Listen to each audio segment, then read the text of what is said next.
I'm very pragmatic about what does it take to make life work. But what I want you to know is Australia, of all the places on the face of the earth, when I was talking to my client, he was saying, Tony, of all the places on earth, there's one place you'd pick to have a great quality of life with your family that will weather the storm the best, it's Australia, by far. You guys are in the best place on earth to make it through this situation and take advantage of it. But the real secret is, whether you suffer or whether you succeed is not going to be based on the season. Some people freeze to death in the middle of the winter. Other people ski and snowboard. It really comes down to what are you going to do? So as I was coming here, I was thinking, what can I do to show you how to take advantage of the season? What can I do to show you how you can absolutely, doesn't matter what the season is a bad season financially a good or bad time to start a business? Tell me, which one? When the economy is toughest, is it a good or bad time to start a business? You tell me. Which one? Well, of course, that's what he expects me to say is good. But it's the truth. If you look at the Fortune 1000 companies around the world, 65% of them were started in a depression or a recession. The reason is they were started with somebody when all the competition was freaking out. Somebody could start like Apple Computers in the middle of a recession with selling their Volkswagen bus and coming out with some ideas because everybody else was scared and wasn't willing to do whatever it took. Disney started in the depression. Right? Fortune magazine started in a depression. How are you going to build your fortune in the middle of a depression? It's why they're one of the strongest companies in the magazine business, and a business that's pretty horrible for most people. If you look at Microsoft, it was a recession. You look at the best and most powerful companies, it's because they understood something that's really critical, and that is, don't ask it be easier, ask and make yourself better. If you get strong during the tough time, you'll dominate for the rest of your life. But what I think would be useful is maybe walk you through a tool that I've got that I've developed over the years to turn companies around. And the fundamental tool is there are areas of your business, every one of you in this room, no matter what your business is, if you're in business, you're probably doing something well. How many got some area of your business you're proud of, whether it be marketing or sales or the product or the service? How many got an area you're proud of? Say I. How many got an area you're less than proud of? Say I. The challenge is, where does our energy go? To the areas we feel most skilled and powerful in, or least skilled and least powerful in? Which one? No, our energy tends to go to the areas we feel most powerful. We do what makes us feel good. We do what we feel competent in, not what we feel incompetent in. And business is complex. It doesn't have to be, but it is. So I thought maybe there'd be a format I could give you today is, let's walk through what the business environment's really like right now, and then let's see if we can walk through what are the areas that if you were just to do this, if I never saw you again, and my goal is to see you again, my goal is to add enough value, go, okay, this is no brainer. I'm gonna take 4 days when Tony comes back, I'm gonna go in this experience and be immersed and grow my business 30 to 100%. But if I don't, here's what I want you to do, or if you don't. I'm gonna cover 7 areas that are what I call the 7 forces of your business. Each force has a forceful impact on your level of success or failure, profitability, etc. There's some areas I bet you're doing good in. Some areas you could do better in. Some areas you're very weak in. The problem is, a chain is only as strong as its weakest what? And in business, so many businesses go through challenges because those weak links are the ones that destroy you, not your strengths. It's true around the world, but actually Australian business is interesting, a little bit more intense than even business in the US in one category. What percentage of Australian businesses are still alive 5 years after they start? Who knows? What percentage of Australian businesses are still alive 5 years after they start? I'll give you a clue. 90% of all Australian businesses are gone in the first 5 years. If you and I are going to really make this thing work, it's that we got to look and say, okay, why do businesses, why do they fail? Why do so many businesses fail? Why is it? I mean, good-intentioned people, smart people, strong people, and yet they still fail. And many of them had good products, good services. They had great advantages when they start. They may have been successful for 3 or 4 or 5 years or even 10 years, and now they're gone. I will tell you what I've seen in my life, and I've had the privilege now of working around the world with 50 million people through my books and tapes and audio and video programs, but I've worked with 4 million people, 4 million from 100 different countries. over the last 34 years. I can clearly tell you there's patterns you don't miss when you've been with that many people and that many businesses. And the one pattern I can tell you above anything else is most businesses fail because they fail to anticipate what's coming. Write that down. Write down, anticipation is the ultimate power. If you fail to anticipate, no matter how smart you are, you're going to end up reacting and your business will pay the price. And the price in the sport we're in is death, death of the business, just like a gladiator. Now, what do I mean by this? Maybe I can show you what I mean by giving you an example that more people could relate to. I want you to sit up in your chair with some energy. So I know you're in it. Sit up in your chair with some energy. Make sure the person next to you's got some energy. And I want you to yell out, I, if this describes an experience you really have. And I want you to be honest. If it doesn't describe an experience you have, don't say anything. But if it describes an experience you have, I want you to raise your hand and go, I, all right? So here's my question. How many of you in this room have ever experienced the total and complete humiliation that comes when you play a video game against a child? How many have had this experience? Say I. How many have had this happen more than once? Say I. Who always wins when you play a video game against a child? Who? The child. Why? Is it because they're smarter, quicker, faster? In fact, don't even tell me why. Think about how the process occurs. First of all, you don't play many video games, so you're smart. You don't offer to be a part of this game. It usually occurs because one of your children, or you maybe you're an aunt or an uncle to someone, or a friend, and they say to you at Christmas time, Auntie, Unc, somebody, Mom, Dad, play this game with me. And you say, no, I don't play those games. You go enjoy it. I'm no good at it. And they go, no, it's really easy. Let me show you. And they hand you this little gun, and they go, just choon, choon, choon, choon, choon, bam, bam, bam. You just shoot guys just like that. It's so easy. And they go, come on, do this with me. And finally, you acquiesce. And then what happens? You should know you're being set up when they say, you go first. And what happens? You pick up that gun, and these aliens come at you, choom, choom, choom, and you're dead usually in about 3.8 seconds. Now the child takes the gun. What happens? And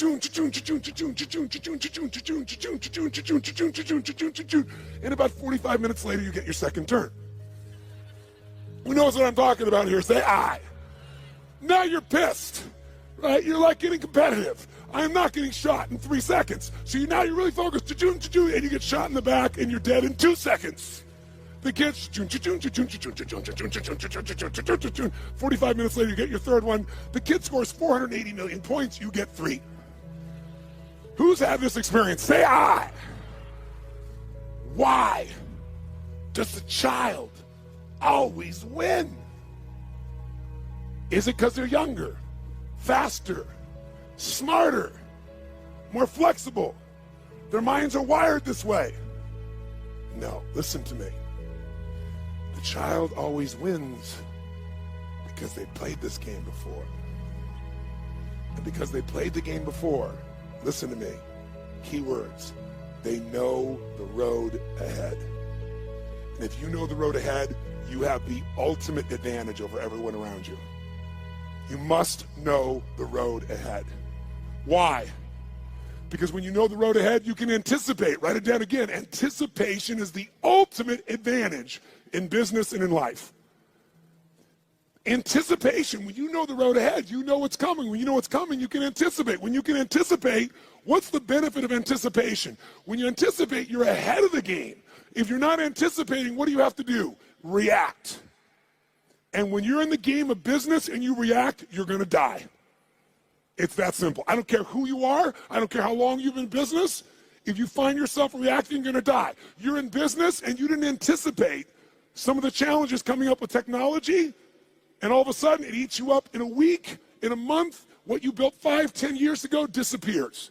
Who's seen this happen and knows what I'm talking about is real here? Say I. So we're talking about the most important skill of all here. Anticipation, because otherwise you're reacting. Why does the kid succeed? They played it so many times. Guess what they know when the game starts? First bad guy's here, second bad guy's here, third bad guy's here. They don't wait, they anticipate, and they take control. If there's one gift you could give yourself, It's to know this. Write this down if you would. The biggest chokehold in any business, is always the owner/leader. It's the owner-leader's psychology or skills. The biggest chokehold in any business is the owner-leader's psychology or skills. Your mindset, what eats you up is you don't know what's coming. You don't have the skill to handle what's coming because you don't know it. Or you're so beat up psychologically, emotionally by what you've been through, you can't find the answer. So as a result, you end up with a story that limits you. You end up in a state that limits you. What's stopping the business, another way of saying this is the story, the state, and the strategy of the owner or the leader. If you change that owner or leader's state, story, and strategy, you change everything. If you don't, they're not going to succeed.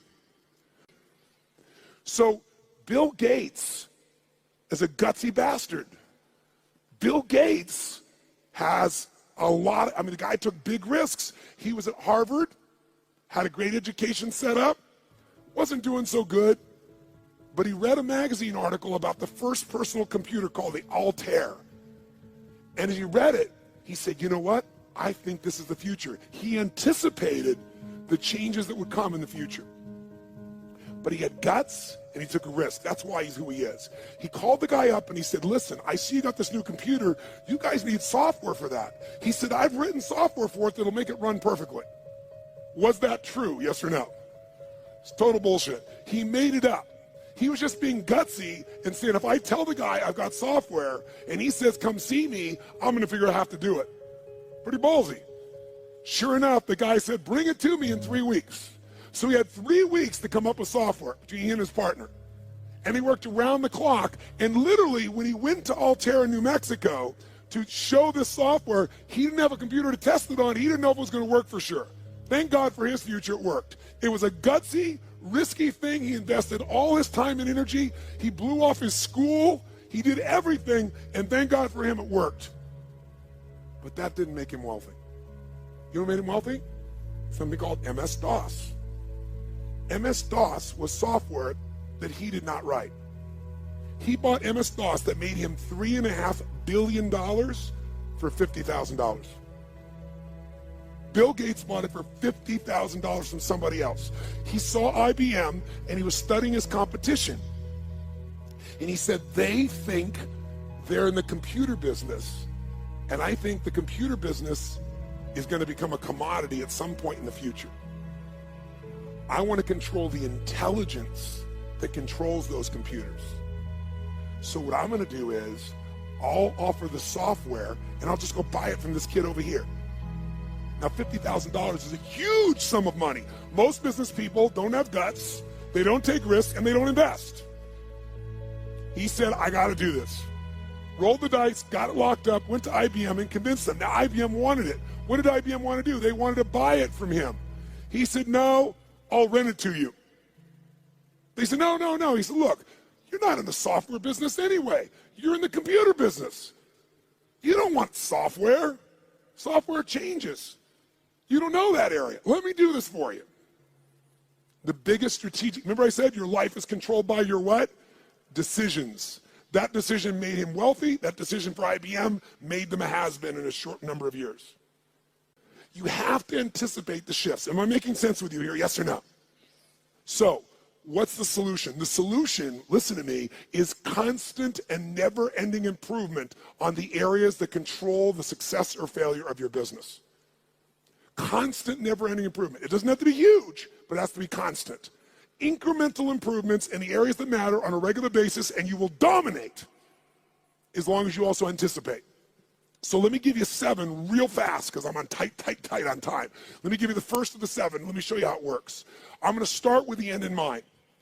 If you're going to be successful in business, the end outcome, what makes somebody successful in business is not that they make a sale. If all you do is make a sale, you made a little money. To have a business, it has to be sustained. To be sustained, you have to build clients, or at a minimum, what I would call raving fan clients, raving fan customers. Now, why is the target of all business a raving fan customer? Well, first of all, what makes a human being wealthy in financial terms? What will make you wealthy is only one way to get wealthy and stay wealthy. Add more value to other people's lives than anyone else can possibly do.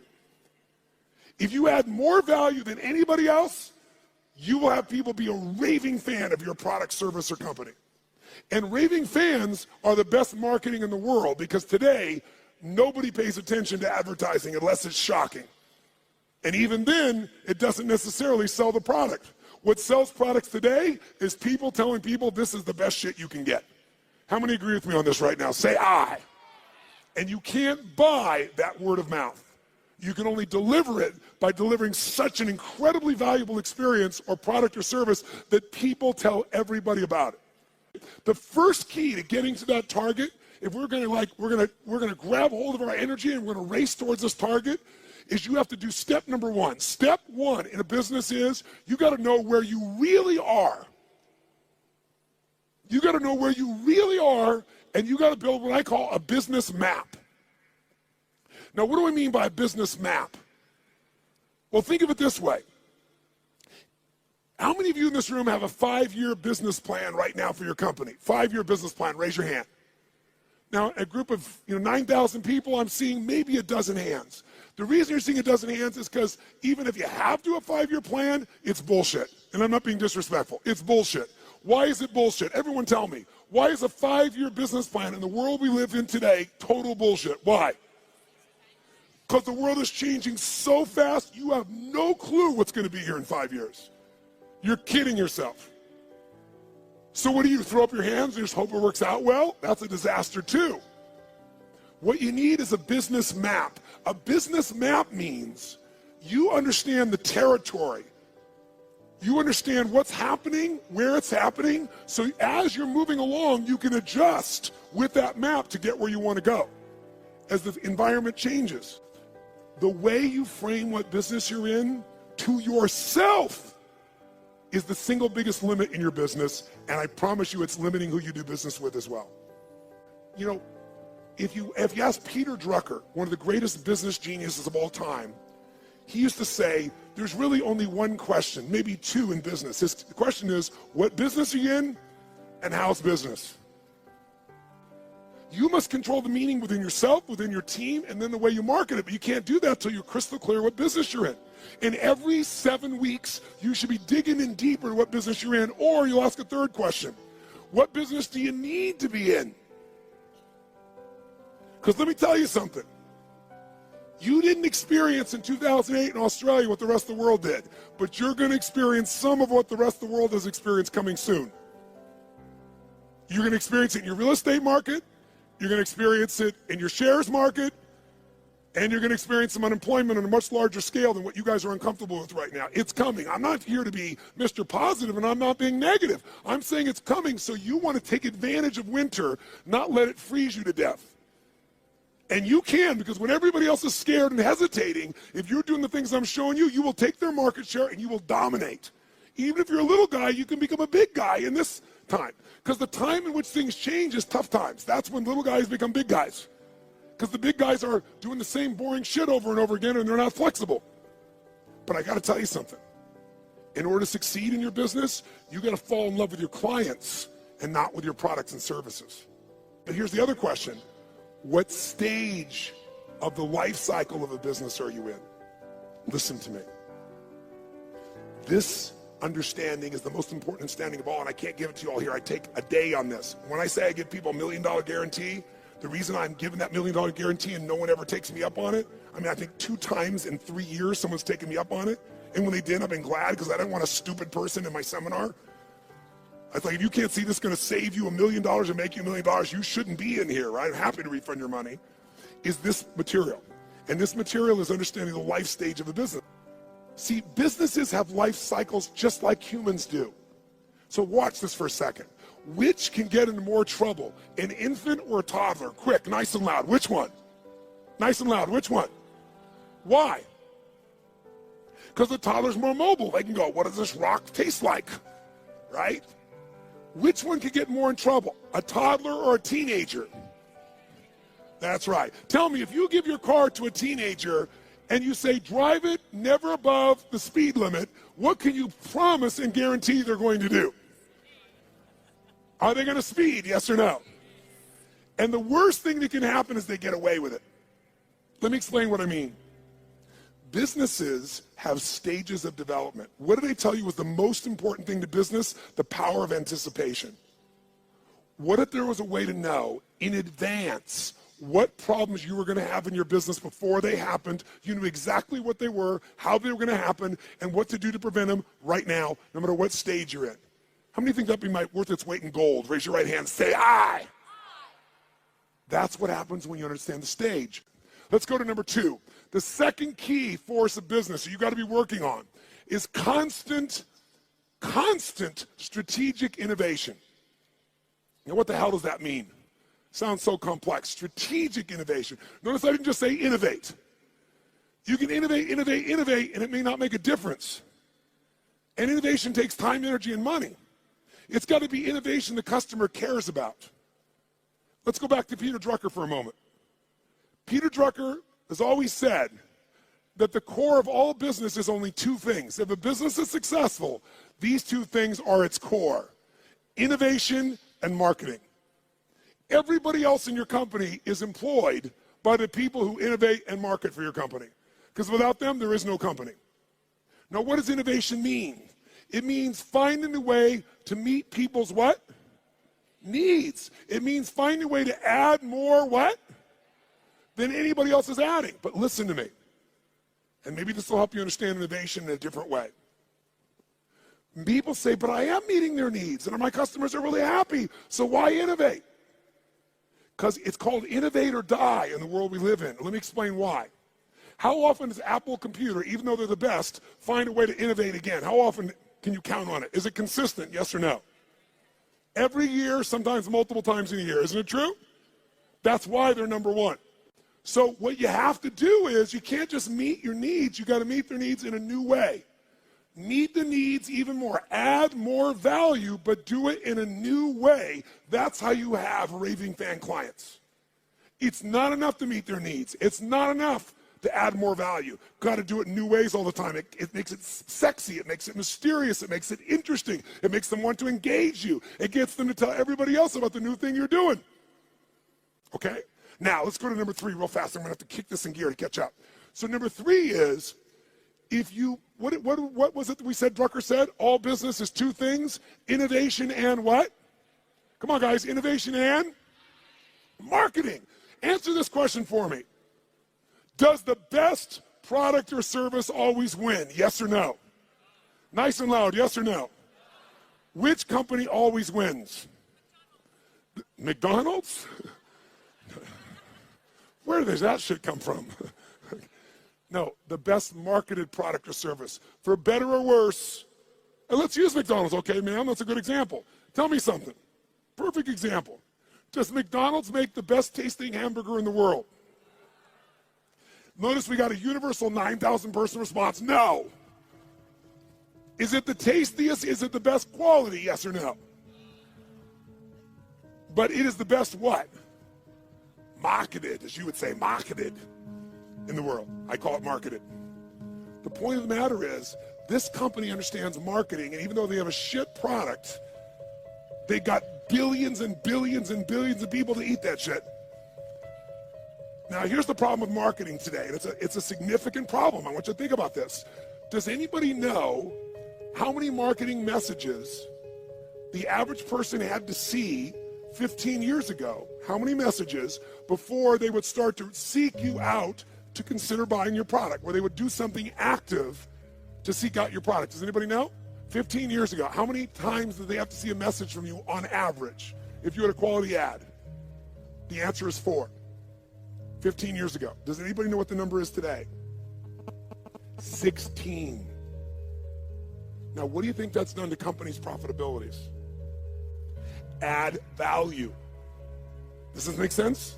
Become an education marketer. Become someone that does value, because then you become the valued expert, not a stupid salesperson. because you're giving me something. And if you give me something, I want to give you something. I'd love to give you my business if you're going to give me something. But if you're just going to advertise, screw you. Raise your hand if you follow this. Say I. And then you don't have to go for 16 exposures. You can get somebody in one exposure. And they'll answer your emails. And they'll reach out to you. And you'll watch your business grow like you can't even dream. Force number 4 is the constant, never-ending improvement of sales and mastery systems. Sales mastery systems. Marketing is wonderful, but if you don't convert that marketing into sales, you don't have a business. Now, because of time, here's all I'll tell you on this one. We're going to give you that's valuable, that's simple. How about this? How many of you right now in this room have a business that's primarily done with no salespeople, all on the web? Raise your hand. No salespeople, all automated. Raise your hand if you have salespeople. If you have salespeople that work with you, the majority of you. If you have an automated business, no matter how good it is, you don't want a one-legged stool. A one-legged stool at one point can get in trouble and you collapse. You want at least 3 legs, and one of those legs, as a minimum, has got to be a sales team.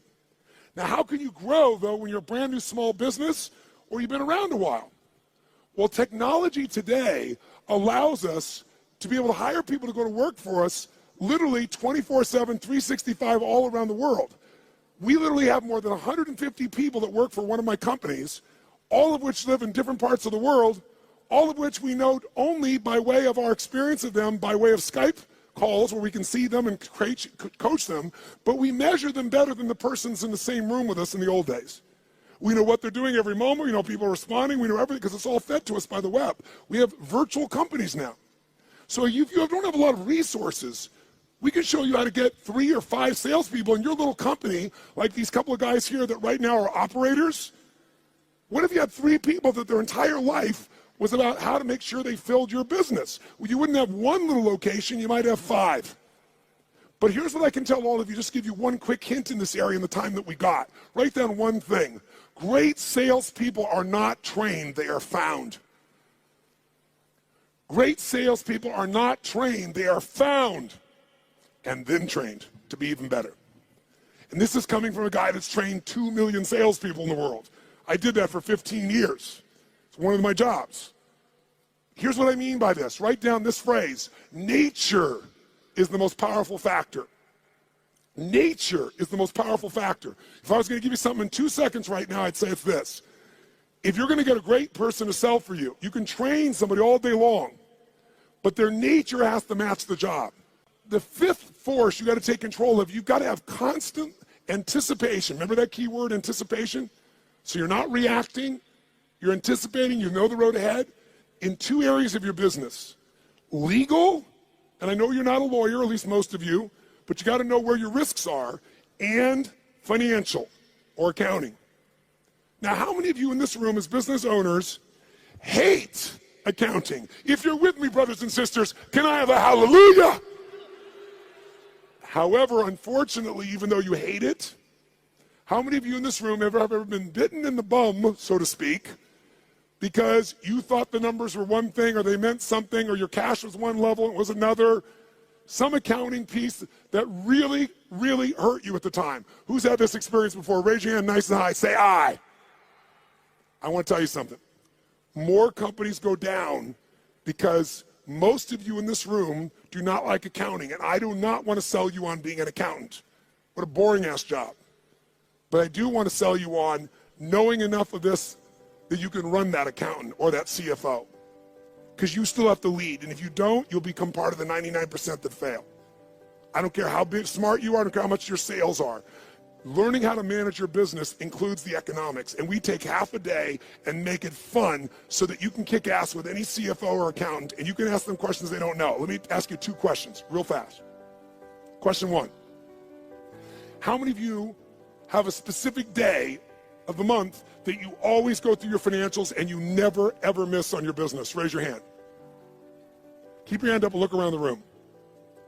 It's not even 3% of the room that does this. That's why 99% go out of business. Remember I said in the beginning, what is the chokehold in the business? It's the psychology and the skills of the entrepreneur. If you don't develop the skill of knowing how to manage the finances, I don't mean write it down and do the accounting. I mean know how to read that and use that information as intelligence to guide yourself. You're going to be in trouble. In business, nobody gets a special license. You can go out there and know nothing about numbers except what you think you know, and that's why you go out of business. This is a skill. If you don't get it from me, you better go get it now. But I can give it to you in a fun way in half a day of the 4 days, where you'll be able to read financials and find stuff your accountant's not finding. And then what you want to find is the intelligence that allows you to know how to run your business more effectively. I'll give you a little clue. Who here knows the 3 documents you've got to see every single month to run your business? Raise your hand if you know the 3 and can name them. Look around the room. Look at this. We got 9,000 people in this room, and maybe 20% of you even know the documents. You don't review them, you don't even know what they are. Here, I'll give you a little gift, something that took me 20 years to figure out. Little gift. If you got a business that has a 20% margin of net profit, and most of you probably have a margin less than that, some of you maybe more than that.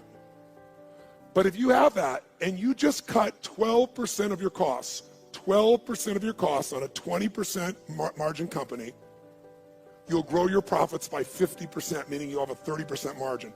If you want to, listen to me, you want to grow your profits 50%, all you have to do is cut 12% of your costs. But you're never going to do that when you don't even look at your own financials. Let's go to the next one. Finally, number 6.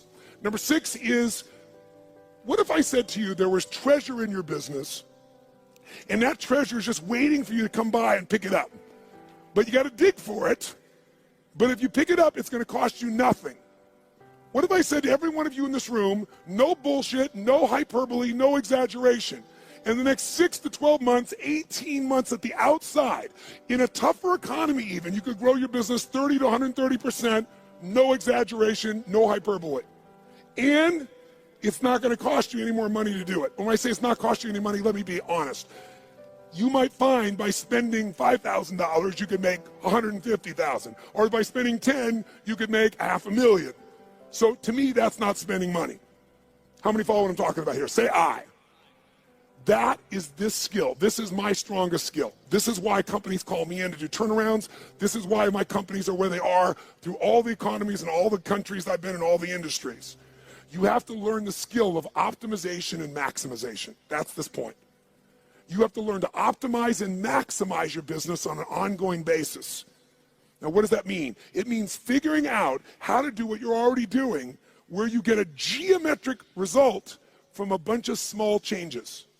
Small changes that accumulate to create a geometric change. But you gotta master this. Go home and figure this out by itself if you want to, and you can start making progress right away.